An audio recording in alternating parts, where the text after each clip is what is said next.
Teach me about the Great Lakes. Teach me about the Great Lakes. Welcome back to Teach Me About the Great Lakes, a exactly twice monthly podcast in which I, a Great Lakes novice, get people who are smarter and harder working than I am to teach me all about the Great Lakes. My name is Stuart Carlton, and I work with Illinois Indiana Sea Grant, which I often forget to say, and then I hear that I forgot to say it, so this time I'm remembering to say it. Illinois Indiana Sea Grant, iiseagrant.org. That's me. Well, that's who I work for. I'm me. I'm Stuart. I'm joined by my good friend Hope Charters. Hope, how are you? I'm great. Off to a good start already. It's going well this morning, I think. So we haven't been on it forever. What have you been up to, Hope Charters? I just moved into a new house, which is weird during a pandemic because nobody can help me do things. Right. And I've been buying lots of plants. That's pretty much my life right now. Yay, plants. It's all plants and pandemic. Hope's got the old double P action. That is good. Well, I'm actually excited. So what's going on in my life right now is as longtime listeners know, I'm from New Orleans. And so this has been a very intense week in terms of hurricanes and tropical storms and stuff like this. We're recording this just after Hurricane Laura hit Southwest Louisiana. And so forecasts and weather have been on my mind. And, a couple weeks before that, of course, we had the Derecho hit in Iowa. And so we wanted to understand some of these kind of extreme storms in the Midwest and in the Great Lakes area. So we called up our good friend Meg Dotson, and we're going to talk to her about about Derecho's extreme weather, and then since it's Labor Day, about water safety and stuff like that. So let's go ahead and pick some transitional music, and then we will go ahead and talk to Meg. Let's see, we got this one. Let's see what it is.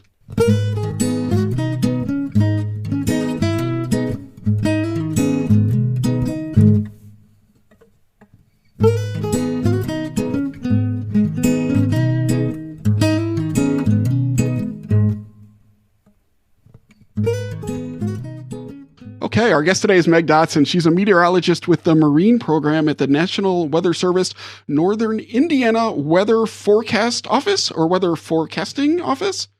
Either one. Meg, how are you today? I am glorious. How are you? I am a step shy of glorious, but I'm doing just fine. Thanks. I love it. Yeah. Well, I'm really glad to have you on. So it's interesting, a little behind the scenes for the viewers out there, where by viewers, I mean listeners. So Meg emailed us late last night saying, if the weather's really bad, I can't do the podcast because I have to go do some weather forecasting or something like that. And so that's great. So we got our own private, and she was like, the chances of it are, blah, blah, blah. It should be the afternoon. And it was like, we got our own private, are we going to be able to record forecast, which I really loved. But so what do you do? Like when weather's bad, what are you in your office even doing? Well, it depends on what shift you're on. For me, I'm just a general forecaster. There's different levels of forecasters. There's lead forecasters and generals. And so it depends on what desk I'm on. During severe weather, like storms and things, usually there's a warning forecaster who's doing, like, for example, tornado warnings or severe thunderstorm warnings. And then there's a person that's dedicated to doing the typical day-to-day forecasting, which is called the grids, because we use a program that's kind of like, I don't know if maybe this is showing my age, but the Paint program, on Microsoft. Microsoft Paint, love it. It's sort of like that. You're like drawing a picture, and you like paint the forecast, and you have each variable. So like temperature, dew point, wind speed, wind direction, wave heights, whatever it is that you're forecasting. And you paint it on a grid, and then you save it, and it generates the text, and we look over the text, make sure it's what we want to say, because sometimes it can get a little weird because it's technology. It's not perfect. But so we have a person who's doing that and then sending out the general forecast information that you see. Like if you type in, weather.gov and you look at a forecast point, that's the text you'll see, like chance of, rain today, partly cloudy. And then we have another person who's dedicated to communication, so social media and taking in severe weather reports and sending them out to the media and other people that are impacted in the public.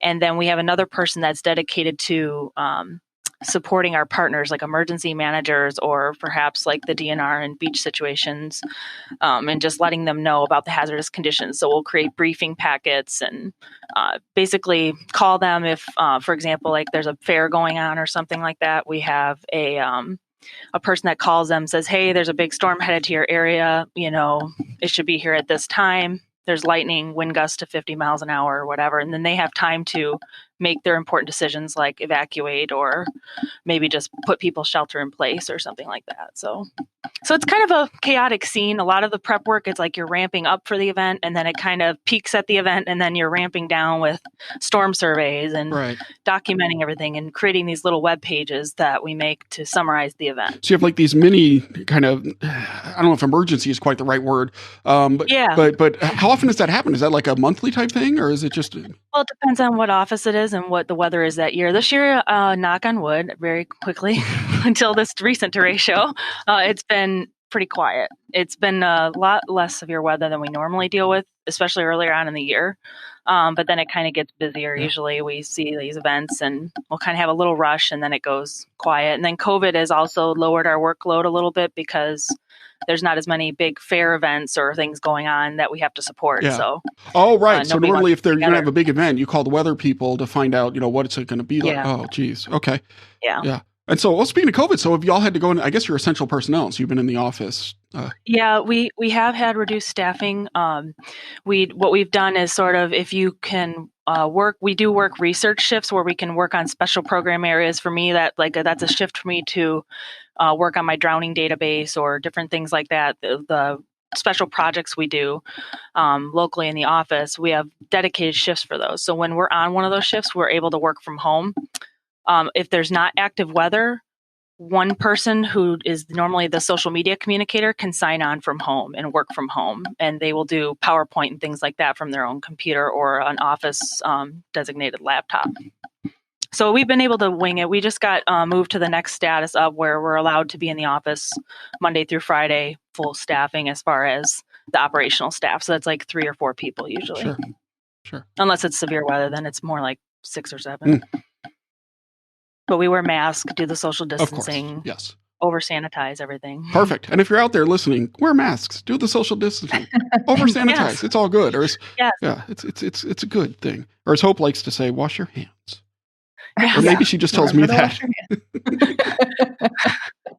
So what's been the most interesting weather related thing that's happened lately? Well, probably the August 10th event was the more interesting recent event. But there's probably a lot that have been like more interesting over my 10 years, but that's probably the most recent one. And that was the derecho? Yes. What exactly is a derecho?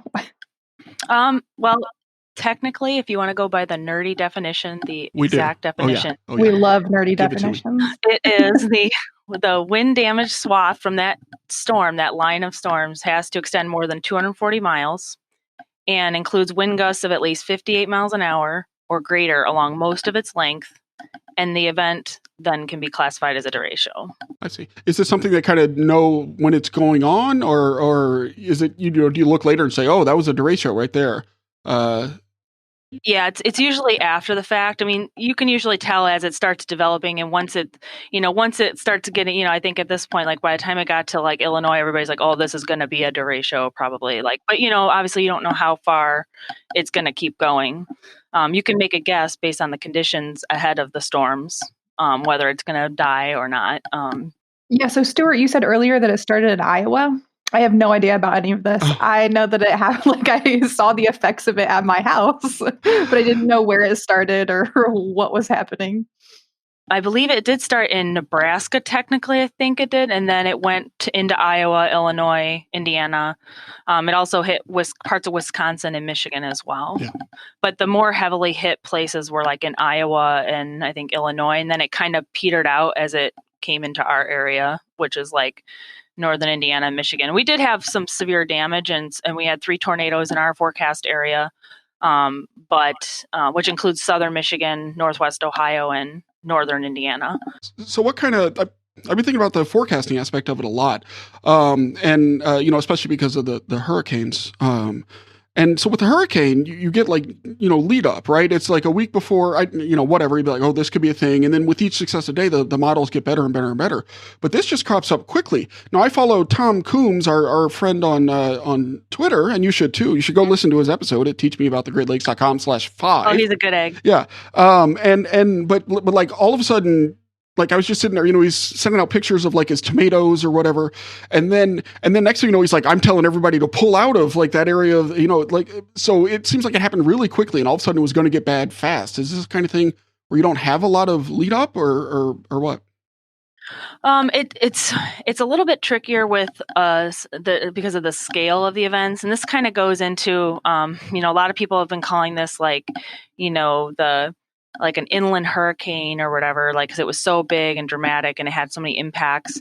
But derechos are a little bit different in the sense that obviously they're not tropical, and they have similar damage impacts, but they're not quite as big in scope, and they're a smaller scale feature. So like in meteorology, we have different scales of motion. So there's the synoptic scale, which is like your fronts and your high and low pressure systems. And then you have the mesoscale, which is like thunderstorms. So it's a little bit smaller scale. And then you have microscale, which is like maybe like a dust devil or something like that forms, or like some near to the ground circulations or things like that are basically impossible to predict. So as you have like the bigger scale, it's a little bit easier to predict. And obviously hurricanes in a much bigger scale than the thunderstorms that developed, even though they eventually became more widespread and larger in size. So long story short is we can predict that there will be severe weather, and that we know from past derechos, because they've been extensively studied, that the certain conditions are right for them to form, but we don't know if they will form because small scale things can go wrong really quickly. And modeling is really just not as good in the mesoscale, in that smaller scale, than it is in the larger so scale. Mesoscale is the smaller one. Okay. Yeah. Okay. So it's like you're going to have a lot of, I know it's a lot of words and terminology, but it's kind of hard to describe. It's just the bigger it is, the little bit easier it is to kind of forecast where it might go, and the less impact it is by those tiny little things. But thunderstorms are very sensitive to the surrounding environment, things that are hard to pick up. Like, for example, like the humidity from corn can impact the storm's movement and development. So fun fact. So, small things that you can't really account for in modeling and things very well are going to impact it. And that makes it very unpredictable. So it can go from, hey, we might have severe weather. Hey, we have a high risk of severe weather today. But then all of a sudden it's, oh, wow, this big storm is coming and it's causing, it's caused this damage. And now all we got to do is make sure everybody downstream knows it's coming. Basically, that's why the weather in Indiana is always crazy, because we have so much corn. Well, yeah. Well, that's what I'm hearing. Not only that, but we have Lake Michigan. Right. And so a lot of times the weather's coming from the west. That's just the way the systems usually move. And that lake can either, if it survives the lake, it's usually a really, really good storm. Yeah. And depending on the season, the air over that lake can modify things. It's not so much on like rivers and things like that, but it's more about like big lakes can modify the environment so that they're either conducive or not conducive to storms. And that actually brings up a good, well, first of all, if you want to learn more about lake effect, you should go listen to the Coombs episode. That is teachmeaboutthegreatlakes.com/5. But that brings up a questioner from listener Gene, who asks, using the hashtag #AskGreatLakes, so does the intensity or direction of a derecho change when it passes over a large body of water, like Lake Michigan, or maybe even something like rivers, who knows? But and so if they do, did you see any effect of that for the August 10th storm? I have never really heard of, and I could be wrong, but I have never heard of any kind of like, I believe in that question I'd seen on Twitter was, like the Mississippi River or something. I've never heard of a river impacting anything, as far as storms go, but I know that from my experience, just the Great Lakes, like Lake Michigan, can impact things. And it's mostly what I've seen is like the intensity, maybe. If the water over the lake is very cold, there's a little dome that kind of forms over the lake, and that can actually hurt the storms because they start ingesting more of that like colder air. And so it can weaken it. Other times it's not so bad and the temperature difference aren't that big of a deal. So they kind of just come blasting through. And in this case, I didn't really look specifically at the storm as it crossed the lake. So I'd have to go back and look at radar data on how it impacted it. But I know like generally as it was coming into our area, it was weakening. So I And I know that near the shoreline, they did have a lot of damage. So I don't know that it really played a big impact on it from what I saw, at least in the damage reports. I know right along the shoreline, they had extensive wind damage. Great.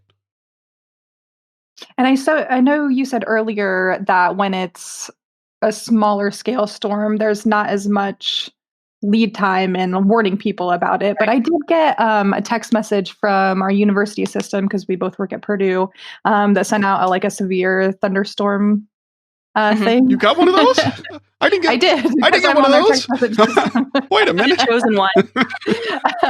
And it was crazy because it was seriously within half an hour. That was the only lead time we had. It went from fine skies to super dark. We even got a little bit of hail. I was actually picking up plants from my friend. Oh, Shocker. no. My life was revolving around plants. I know the feeling. I have a plant. And so I had to just shove them all in my car. And it was wild. It was crazy. But it was just no warning really. So I can't even imagine if we were getting the tail end of it. I can't imagine what they were what was happening in Nebraska and Iowa. Yeah, you look up some of the videos and it's pretty bad. Some of the videos, people had their webcams on their porch, for the doorbell ring thing. And you could see when the storm came through and all their trees just get blown down and just big blasts of straight line winds. And I think I wrote down it was, it had, the whole Derecho had a path length of 770 miles. And the damage path width was about 50 to 100 miles wide. So what does that mean? So roughly north to south, it was 750 miles. Is that that's east or west to east? That's what I meant. West to east. Okay, yes. And then what is north to south? It was 50 to 100 miles. Got it. Yeah. Wow. So that's a tremendous amount of damage. So with these, I my whole adult life or child, much of my life is defined by hurricanes. There was a time in Florida where we got hit every weekend by hurricane around Hurricane Charlie. I was no longer there for Hurricane Katrina, but my family still was. And we got 50 inches of rain at our house during Hurricane Harvey while I was in Texas. Wow. And so I have a good, comfortable, I understand what they're like in terms of the winds and the gusts and everything. With these Derechos, is the wind constant, like you might see in kind of a tornado, or is it gusting? What is the actual experience like? It's a little bit different than a hurricane, because in the sense that, a hurricane, you're going to see the bottom wind criteria for a hurricane is 74 miles an hour sustained, which means it has to be for averaged over I think it's a 2-minute period or something. The winds averaged over a certain time period. And then you have gusts that are higher than that. So you might have 70 miles an hour sustained where it's just blasting at 70 miles an hour with a gust to 120. That's a big deal. In this case, I couldn't find the sustained winds from this event, and it was kind of hard. They don't really talk about that as much because the damage a lot of the times is the gust. But we had gusts up to, I think the highest one now was estimated at 140 miles an hour with this Derecho. So the wind speeds kind of rival the hurricanes, but a lot, like you sort of said, it kind of blasts through and then it's done. This was actually a little bit of a strange event in Iowa, because there was, instead of it being the traditional, you're going to get the worst first big blast when the storm line comes in, and then maybe some rain and some gusty winds after for about 15, 20 minutes, and then it's done. There was a video that I found that the winds were gusting pretty high, I would say probably about 40 to 50 miles an hour, and then they were having gusts of 80 miles an hour or something like that. So it was about a good 30-minute video. So that was kind of unusual. You usually don't see that. And they did mention that on their on the Davenport Weather Service webpage. And I did send you guys a bunch of resources at the end of the Google document. Great. And those links are all there, so you can share those with the viewers. We will. We'll put those in the show notes, which I encourage you to... listeners. Yeah. I say viewers too. It's because I'm viewing you. You're viewing me, but they're listening to us. But we don't care about them. We're here for us. So the listeners, I did send them a list of all these links that I will possibly mention during this And you can find those links at teachmeaboutthegreatlakes.com/1717, because this is episode number 17, unless we release it later, but I don't think we will. And or you can just look down at your podcast player right now, if it's on your phone or whatever, and I bet you see them. So that's wonderful. When our guests send us the links, it makes our job much, much better. Yes, I always I'm a visual person, so I like pictures and data to go nerd out on. And there's a bunch of links from the Storm Prediction Center that is just derecho climatology, when they normally happen, things like that. Right. Like the normal questions we get a lot about storms are all in one spot. So are they seasonal? Is it only like a summary type thing or? I did find a graph of the climatology, and it turns out they can occur in any time of year because they're just basically going to form where the right conditions are. Right. And so, some places don't really have the miserable winters like we do. So they might have conditions longer in the year, or sometimes, we get our little February warm ups, right, and the conditions just happen to be right, and you have a strong system come through. So do we need to worry about like an ice derecho or a snow derecho? Please no. No. Derecho. That'd be a good movie for sci-fi. Yeah. No. Snow ratio. Shark ratio. I don't know. I'm always worried about a shark ratio. I go watch it. Why not? I just can't help it. It's just a disaster movie obsession. I can't help it. But yeah, but most of the time you're going to see them May to August time frame is the most common. Do people nationally hear about this type of event? Because I know this was like one of the craziest things that I've seen in the Midwest, only because I haven't lived through a tornado. But like how big of an event is this? Well, I think, a lot of times people don't really talk about it a lot because it's not something that happens frequently, I guess. It's just not usually as big of news as, say, like the hurricane. Mm-hmm. Usually you hear the hurricanes have names, that's a big deal. A lot of times these things might happen, and the public may not go, oh yeah, I remember the Great Derecho of da da da da. They may remember this one because it got more publicity, but usually the weather nerds are the ones that know the list of all the Great Derechos, which also is in your links if you're interested in reading about it. So there's a whole list of derechos that most weather weenies will probably remember and be able to tell you about. But most people just go, oh, there's this really bad windstorm, and it doesn't really have a specific name. So it is talked about. And I think the more we have videos and the more we have social media and things like this where people can actually see it and there's footage and stuff and they see how bad the impacts are, I think we'll probably see more of that. Yeah. But, in the past, it hasn't really been, at least from my perception, as big of a deal as maybe people blow up hurricanes or tornadoes, which is kind of funny because, a lot of people are like, I swear it was a tornado because the winds were really bad. And, this damage couldn't have been caused by just wind. And I'm like, does it really matter? If you look at when I looked up the wind speeds, and I included a link to the EF scale for the tornadoes, just so There we go. The wind speeds that they had, what was it? The highest was 140 of a gust. That's the strength of an EF3 tornado. There we go. Okay. Wow, that's the highest crazy. measured one, I think, was 126. I think it was by an equipment, and that's an EF2 high end. So you're going to have it's tornado strength winds. The only difference is that the tornado is a funnel and the straight line winds are not a funnel. Right. And the scary part is this whole derecho spawned numerous tornadoes. So they spawn tornadoes on top of that. Yeah, so they can spin up tornadoes on the leading edge and certain points where you get these little notches that develop on radar, and they can create little quick spin ups that are technically tornadoes, but the overall wind damage from just the straight line winds is just as bad and actually more widespread, especially in the case of a derecho. A tornado is typically a more narrow path. Right. But people are scared of tornadoes because they look scarier than a big, Not on radar, they don't. This might be a really, really stupid question. But what happens when a derecho goes over a Great Lake?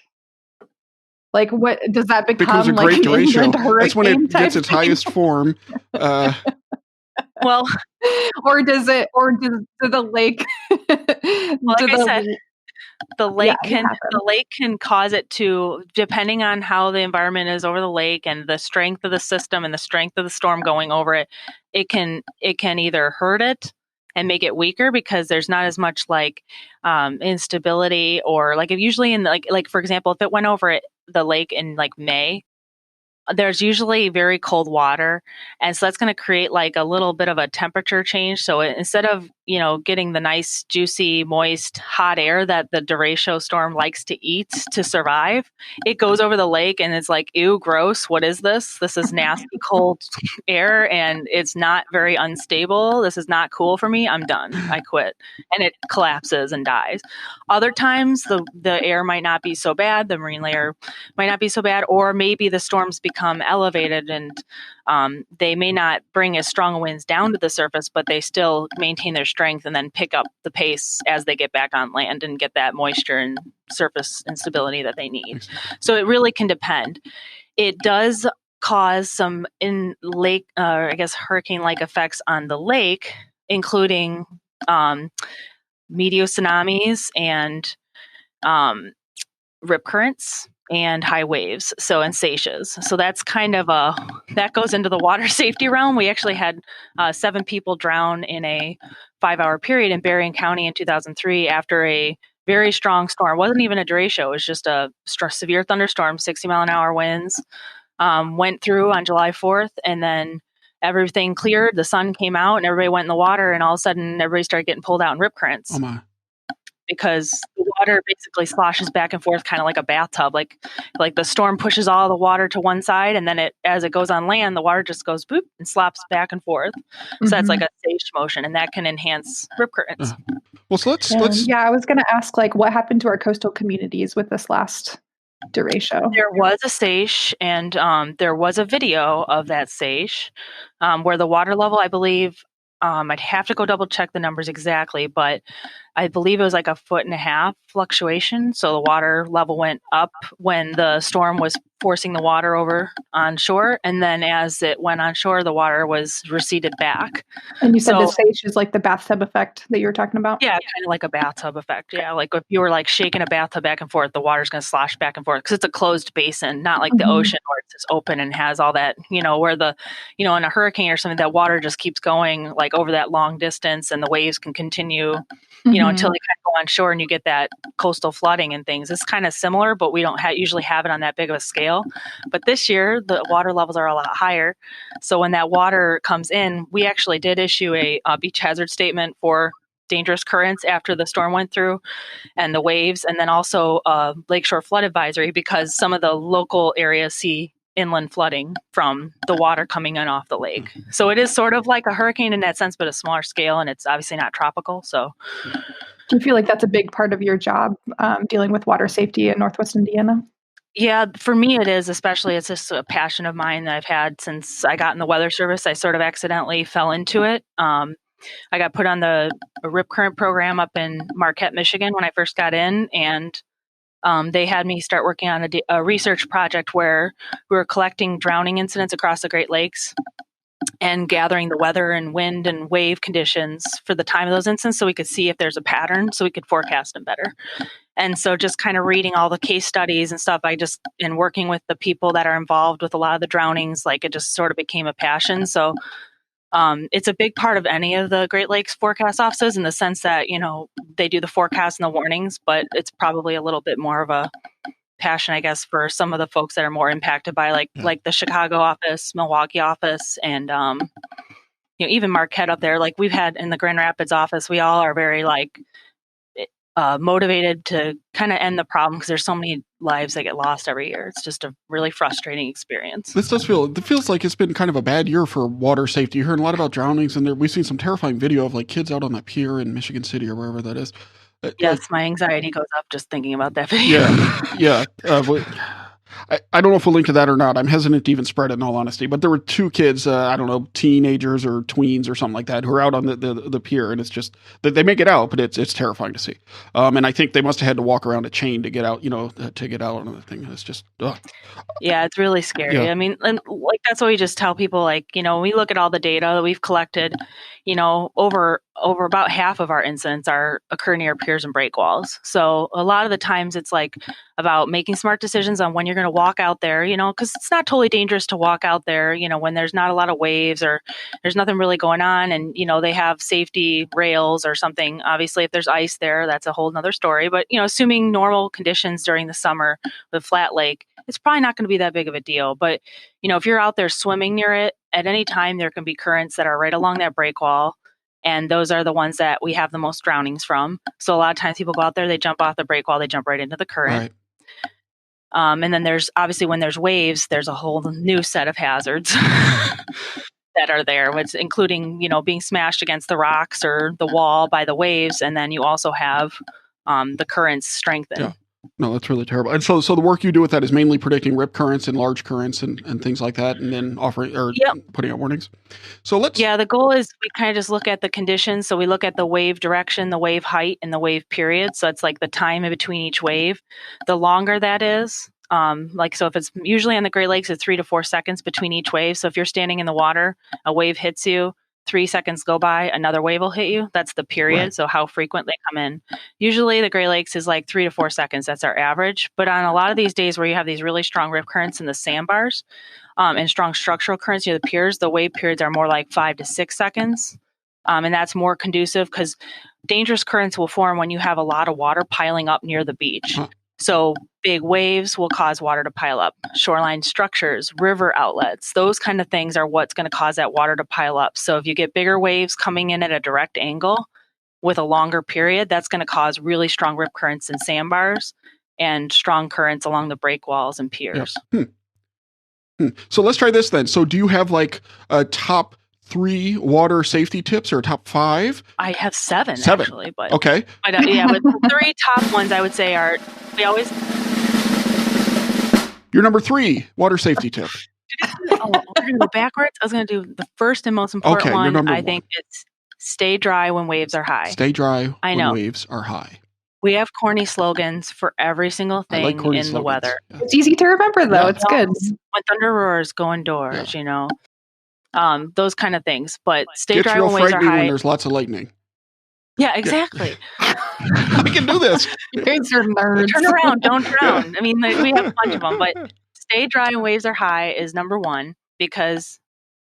So just basically stay out of the water if the waves are really high. Okay. So, and by really high, I mean like 3 to 4 feet or higher. Okay. And that isn't very high for a lot of people. A lot of people are like, well, I'm 6 feet tall. That's only up to my waist. But that's when you get to that 3 foot range is when you're really going to have stronger rip currents, assuming all the other factors are engaged. And so for the public, a simple thing to remember is if you see white caps, you see like those high, like rolling waves, and if they have red flags at the beach and their lifeguards are saying, don't go in the water, don't go in the water. Just stay out. Well, the thing just say, stay dry when they're high. What I always think about, when I'm in a river or something is water weighs like 7 pounds a gallon, right? And so you're thinking about it's only up to your waist, but that's hundreds of pounds of water surrounding it, maybe thousands. I'm not going to do the math, but there's plenty. Yeah. All right. Number 2. And if you have a short period and you get knocked down by one of those waves, you have 3 seconds to get back up before the next one hits you. Yeah. And that's a hazard that's not really on the ocean as much. Usually their periods are like, 6 seconds or longer, maybe up to 15, 20 seconds. So if you get knocked down by a wave, you have 3 to 4 seconds maybe to get back up and regain your breath. And to remember to breathe. Yeah, that's what I was gonna say. Remember to breathe. That's number 1. All right. So number 2. Hold on. Ridiculous. Steer clear of the pier. Steer clear. And any other shoreline structure. So always or only when waves are high? When waves are high, don't go swimming near it. Don't jump off of it. Just stay away from them if you can. And make sure you listen to officials that have signs up and things. Because if you're there, even during flat conditions or like relatively calm where there's not a lot of waves, you can still have those strong structural currents. So if you're planning on going into the water by jumping or swimming near the pier, don't even think about it. Just forget it. Just don't. And so I know that you've mentioned shoreline structures a couple of times, and obviously a pier is an example, but what are other examples that people would be familiar with? Breakwalls. A lot of times it's a synonym for like, a lot of people call it breakwater, breakwall, pier. Like it's what you see at St. Joseph in Michigan City. It could be a rock wall. In more complicated situations, it's a little bit more difficult, but it can be a peninsula. So a lot of times the water will funnel out. What it does is it'll hit that structure, and then as it hits the structure, it moves out along that structure. So if it's like a peninsula sticking out, it can kind of force water out along that structure at certain wind directions. Okay. So rock walls or anything that kind of is like a little corner can be where you're going to have get more dangerous. Yeah. And so that's the second message, is staying away from those kind of structures. All right. And so then your number 3 message. Flip, float, and follow. That is how to escape a dangerous current or generally any drowning situation you're having. Flip on your back, you float and relax, because the main thing that kills people is panic. When you're panicking, you're not breathing and you're sinking. So the more air you have in your lungs, the more you're going to float. And the more you float and relax on your back, flip over, float on your back. It's going to be a little hard in waves, but you can do it. It calms you down. It gives you time to assess what's going on. The next thing is follow. So that means follow the current. Don't fight it. The currents are not going to take you to the middle of the lake. Now, the only time that's a concerning thing is when you're near a structure, because you will go out to the end of the structure and there are very big waves at the end of the structure. So my goal is to say, don't swim near the structure. When you flip over, you float, you follow the current out, it'll take you out a little way, and then all of a sudden it'll slow down and you can probably swim back in. So you can either swim parallel to shore, so you follow the safest path out of the water, whether that's swimming parallel to shore or at an angle back to the beach, because then you don't get caught in other rip currents that are coming out. But if you're too afraid to swim or you're too exhausted to swim, which most people are, just keep floating and try to signal to people, hey, I'm out here. So I would just say flip, float, follow. It's like stop, drop, and roll. Flip on your back, float, and follow the current. I love that. Yep.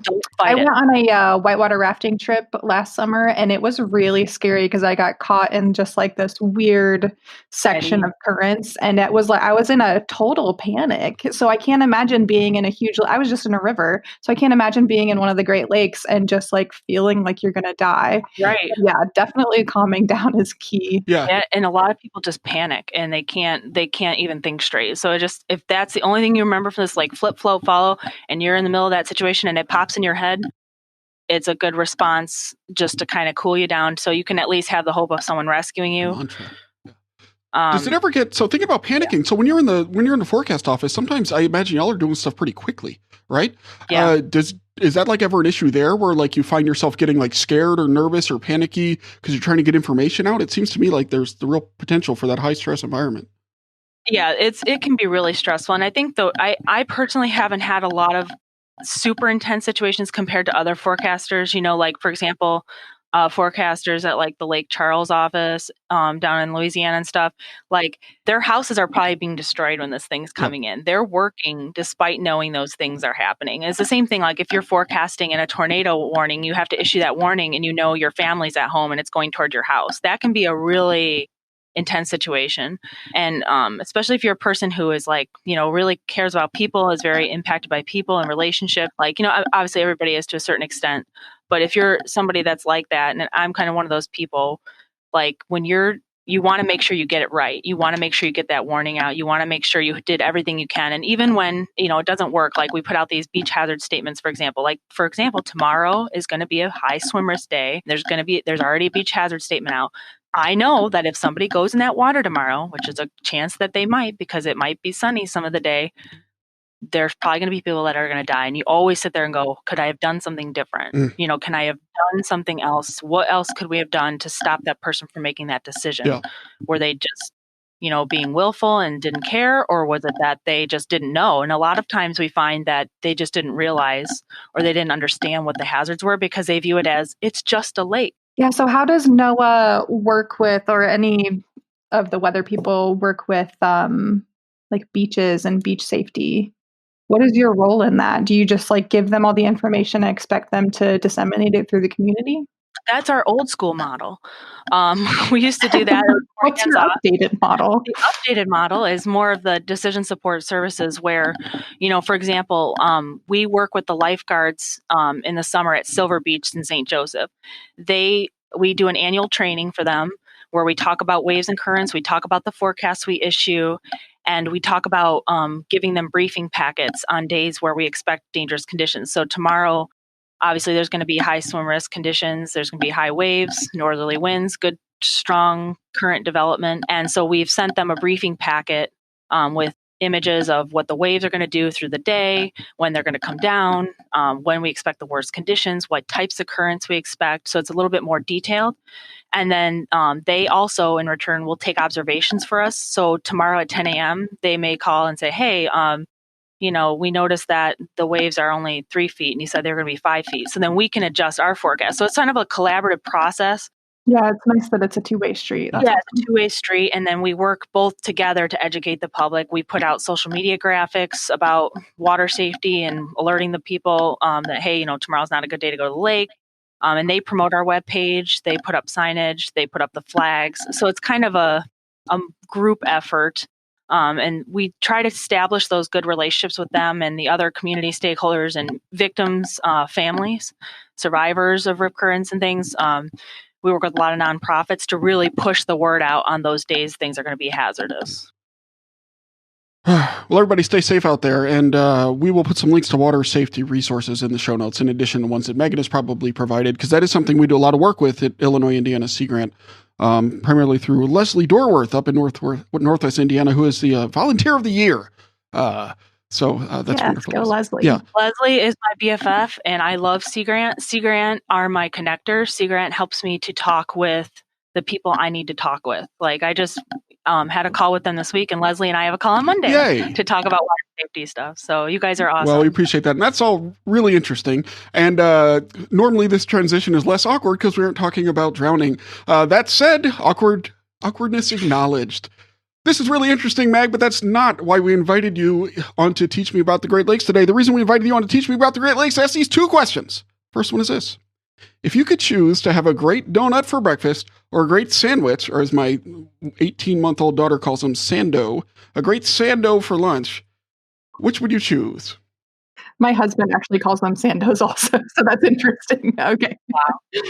Yeah, that's going to be my new word for it. But I would probably choose a donut because I'm kind of a sugar addict. Yeah. It kind of comes with the territory of rotating shift work that we do at the Weather Service. We just no choice. All right, but so then there's a follow-up. And the follow-up, so where are you? Where's the forecast office? I don't even know. This forecast office is in a little tiny town in the middle of nowhere called Syracuse, Indiana. Indiana. We're also close to North Webster. We're kind of in the middle. So a lot of people call us the North Webster office. Some people call us the Syracuse office. Some people just call us Northern Indiana. All right. Well, when I'm in Northern Indiana, we'll just go with that. Next, where should I go to get a really good donut? Ooh. I'm terrible with the names because somebody always brings in the donuts for me. I'm never up early enough. That's perfect. So I'll show up at your office then. I'd have to go and do an interview in the office and say, where's that place we always get the really good donuts from? Because there's a place I just don't know. No, you're better. I was just talking to somebody about this. If you have people to do it for you, all the better. So I will just come and talk to your people. It's fine. Don't even worry about it. All right, question number 2. So we like to leave our listeners with a little bit of life advice, right?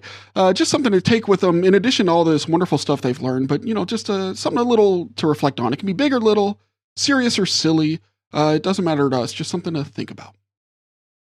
Flip, float, and follow. There you go. Is applicable for the water safety world and for your life in general. If you're spazzing out, don't fight it. Surrender. Take a moment to breathe and follow the flow of life. Can you be my therapist now? It's really disturbing how many water safety analogies there are to real life. And when I saw that question, that was the first thing that popped in my head. And I was like, a life-saving strategy in and out of the water. That is fantastic. That's good. It's really a principle that's guided my life. Yeah. And the donut shop, I looked it up on Google. Is Oh Sweetness Bakery and Cafe. Oh Sweetness. And Sweetness. J&W Bakery. That was the other one. J&W Bakery. Well, we will put links to those in our show notes as well. Meg Dotson, meteorologist with the Marine Program at the National Weather Service, Northern Indiana WFO, Weather Forecast Office. Where can people go to find out more about the work? Is there a social media thing, or where should people find you? Which work? The water safety work? Whatever work you would like to promote at the end of the interview. Work.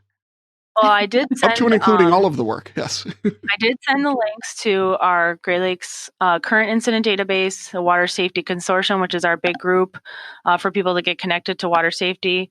I always joke around and say, if it's weather you love, go to weather.gov and then /beach. You have so many sayings. I know, I'm telling you, /Great Lakes /beach hazards. And we say no before you go. Right. Check the forecast before you leave to go to the beach. Those are probably the biggest links. If you want weather information, it's weather you love, go to weather.gov. Well, thank you so much for all our sake for coming on and teaching us about the Great Lakes. It's been fun.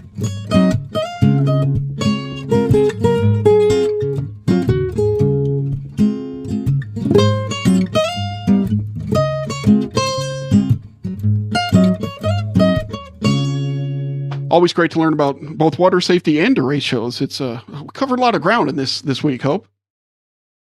Yeah, and kind of sad too, talking about all the deaths that happened in Lake Michigan. But it was really interesting to learn about derechos and all of the interesting sayings that come along with water safety in the Great Lakes. Yeah, once you get started with these things, you can't stop, right? I think is the thing. And so you keep creating new ones. So I know that's what I'm going to be doing. I'll list some of them, the ones that I come up with while editing in the show notes. And you can tell me if you like any of them. So that's good. So what is something you learned about the Great Lakes this week? That is a great question. I think that my favorite thing that I learned about the Great Lakes is what happens when there are high waves. Like, I didn't realize that because it's a basin and it's not a never-ending ocean, that they have the sage, I think she called it. It's like this bathtub effect that gets really dangerous when you're on the beach. And so I will be looking out for that next time I go to the Great Lakes. Yeah. No, that's good. I learned that. I learned a lot about the specific causes of water safety and drownings, which I hadn't really thought about what it is that causes it. And so I think those 3 slogans are so important to remember, right? It's stay dry when the waves are high, flip, float, and follow, both when it comes to waves and when it comes to life, and steer clear of the pier. As someone who does reporting into Sea Grant's reporting thing, which is called pier, I agree. We should stay clear of the pier.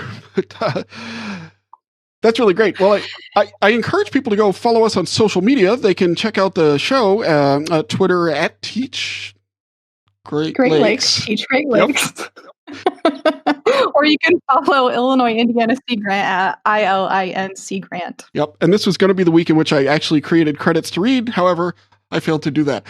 So I encourage you to look down in your podcast player for all the credits. Thank you so much for listening, and keep greating those lakes. And please be safe. Yes.